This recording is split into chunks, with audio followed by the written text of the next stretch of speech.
Hello, നമുക്കിന്നൊരു 4 മണി പലഹാരം ഉണ്ടാക്കിയാലോ? എന്താ പലഹാരം എന്നറിയോ? നമ്മുടെ കൊഴുക്കട്ട. സാധാ കൊഴുക്കട്ടയല്ല, പഴം കൊഴുക്കട്ട. നമ്മളിത് ഏത്തക്കയും കൂടി ചേർത്തിട്ടാണ് ഉണ്ടാക്കുന്നത്. അപ്പം നമുക്ക് തുടങ്ങാം. ആദ്യം നമുക്ക് കുറച്ച് ഏത്തപ്പഴം വേവിക്കാൻ വേണ്ടിയിട്ട് വെക്കാവേ.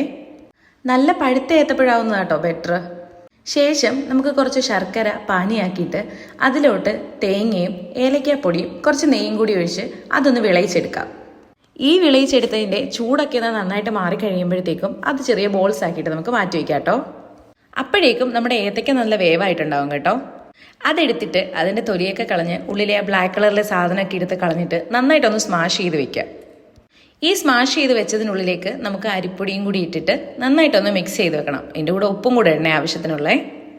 ഈ ഒരു മിക്സിലേക്ക് നല്ല തിളച്ച വെള്ളം ഒഴിച്ചിട്ട് നമുക്ക് നന്നായിട്ട് ആ മാവൊന്ന് കുഴച്ചെടുക്കാം കേട്ടോ.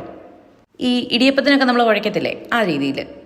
ഇതൊന്ന് കുറച്ച് റെസ്റ്റ് ചെയ്യാൻ വെച്ചിട്ട് കയ്യിൽ കുറച്ച് എണ്ണയൊക്കെ പുരട്ടിയിട്ട് നമുക്കിതിൻ്റെ ചെറിയ ബോൾസ് ആക്കിയിട്ട് അതിൻ്റെ ഉള്ളിലോട്ട് നമ്മൾ നേരത്തെ ആക്കി വെച്ചിരുന്ന തേങ്ങ വിളയിച്ചതില്ലേ അതും കൂടി വെച്ചിട്ട് നന്നായിട്ട് കവർ ചെയ്ത് ബോൾസ് ആക്കി എടുത്തിട്ട് വേകാൻ വേണ്ടിയിട്ട് വയ്ക്കാം.